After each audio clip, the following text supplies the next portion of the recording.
Students, आज हम पढ़ेंगे यंग मॉडुलस। यंग मॉडुलस से पहले आपने पिछले लेक्चर में इलास्टिसिटी के बारे में पढ़ा होगा। उसको थोड़ा सा हम रिवाइज कर लेते हैं कि इलास्टिसिटी क्या होती है। बेसिकली हमारे पास एक ऐसी प्रॉपर्टी है किसी मटेरियल की कि कोई बॉडी जो है वो कितनी स्टेबल है, कितना डिफॉर्मिंग फोर्स को जो है वो रेजिस्ट करती है, यानी कि रेजिस्ट करती है। मैं लिख देती हूँ, रेजिस्ट करती है डिफॉर्मिंग फोर्स को। ठीक है।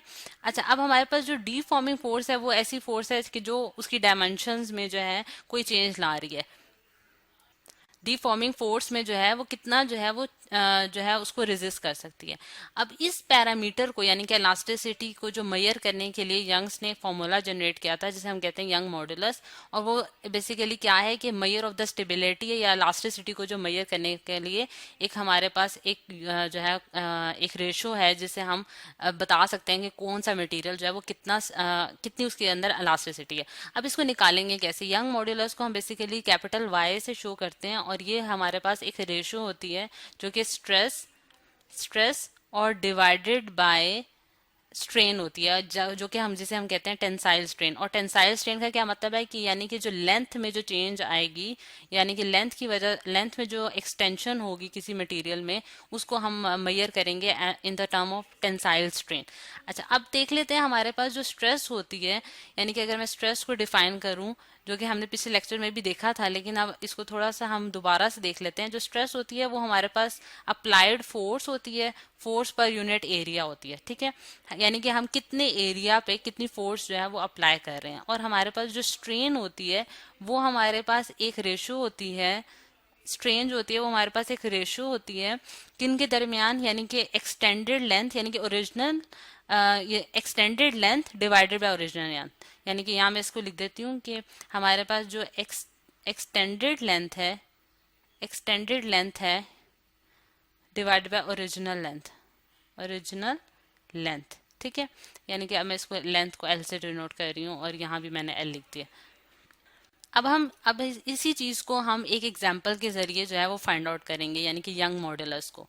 अब यहाँ देखें आप, हमारे पास एक, मैंने अगर यहाँ में एक एग्जाम्पल के तौर पे जो है एक दो रॉड, मतलब कि मैंने एक रॉड लिया है और मैंने इसको क्या किया है कि यानी कि ये जो इसकी लेंथ थी, जो जिसे मैं कहती हूँ ओरिजिनल लेंथ जो है वो एल नॉट है, और उसमें मैंने कोई फोर्स अप्लाई की है, एफ फोर्स मैंने अप्लाई की है, और इसकी जो लेंथ एक्सटेंड हो गई है, यानी कि जो इसकी लेंथ में चेंज आया है, इंक्रीज लेंथ हुई है, वो एल है, कैपिटल एल है। ठीक है, ये ओरिजिनल लेंथ एल नॉट है, और ये जो है मेरे पास बाद में जो लेंथ बनी है आफ्टर अप्लाइंग द फोर्स, तो वो ये बनी है।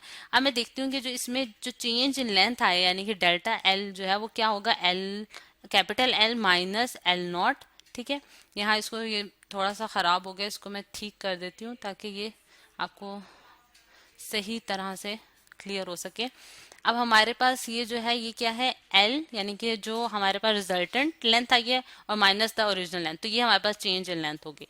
अब अगर मैंने स्ट्रेस फाइंड आउट करनी है, स्ट्रेस जो है वो हमने देखा था कि वो हमारे पास क्या होती है, स्ट्रेस जो होती है वो हमारे पास होती है फोर्स पर यूनिट एरिया। और स्ट्रेन जो होती है वो change in length divided by original length होती है, यानी कि चेंज इन लेंथ क्या है हमारे पास, डेल्टा एल, और ओरिजिनल लेंथ कितनी है, एल नॉट। तो अब हम देखेंगे कि यंग मॉडुलस जो है उसने क्या किया था, उसने कहा था कि जो रेशो होती है स्ट्रेस अपॉन स्ट्रेन की, वो वाई के बराबर होती है, जो कि हमें बताएगा कि एक पैरामीटर है जिससे हम इलास्टिसिटी को मेजर कर सकते हैं। इलास्टिसिटी को हम कैलकुलेट कर सकते हैं किसी भी मटेरियल के लिए। तो मैं यहाँ इसकी वैल्यूज जो है वो सिंपली पुट करूंगी, एफ डिवाइडेड बाई और delta L divided by L. अब यहाँ हमारे पास डबल फ्रैक्शन है, यानी कि एक इसका न्यूमिनेटर और डिनोमिनेटर है, और एक इसका न्यूमिनेटर और डिनोमिनेटर है। तो अब इसको सिंप्लीफाई करके अगर मैं लिखूं तो मुझे पता चलता है कि एफ नीचे आ जाएगा, और ये जो नीचे वाला एल है ये ऊपर चल जाएगा, और ये इस तरह जो है यहाँ डेल्टा एल आ जाएगा, सॉरी। ठीक है, ये मेरे पास डेल्टा एल हो गया। अच्छा, अब अगर इस फॉर्मूला पे अगर हम थोड़ी सी डिस्कशन करें, यानी कि मैं इसको यहाँ क्लियर करके लिख देती हूँ, तो आपको ये पता चलेगा कि इस फॉर्मूले का मतलब क्या है।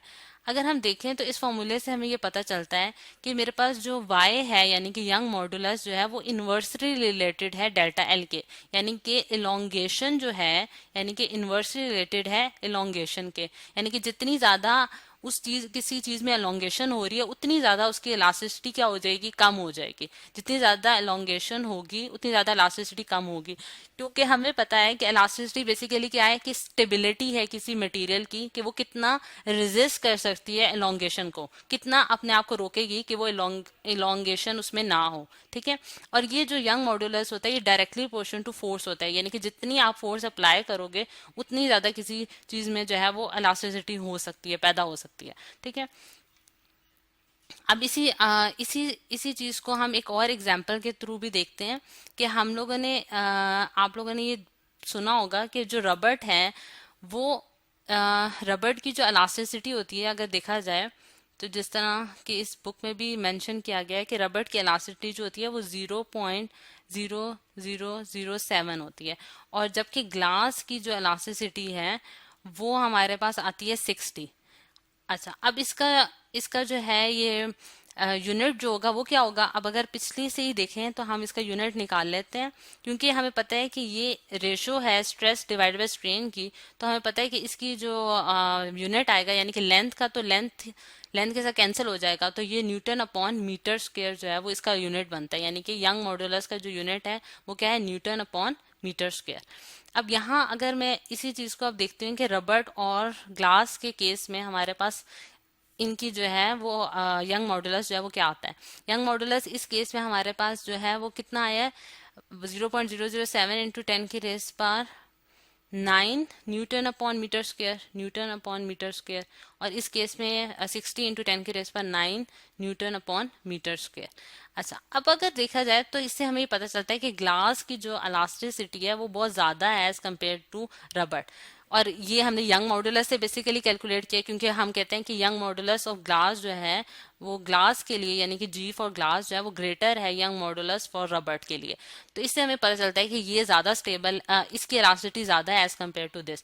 अब इससे भी हमें ये पता चलता है कि अगर मैं ग्लास पे यहाँ से दो फोर्सेज लगाऊं, यानी कि एफ फोर्स मैं इस पे लगा रही हूँ कि मैं इसको एक्सटेंड करना चाह रही हूँ बेसिकली, तो मुझे पता है कि ग्लास जो है वो एक्सटेंड नहीं होगा, बहुत ज्यादा मुझे जो है मतलब ये बहुत ज्यादा स्टेबिलिटी इसके अंदर पावर है। लेकिन जब रबड़ को अगर मैं कोई फोर्सेज लगाती हूँ इस पे, तो ये बहुत इजीली जो है वो एक्सटेंड हो जाता है, जिससे हमें पता चलता है कि रबड़ की जो इलास्टिसिटी है वो कम है और ग्लास की जो इलास्टिसिटी है वो ज्यादा है, और यही चीज हमने यंग मॉड्यूलस से भी कैलकुलेट कर ली है।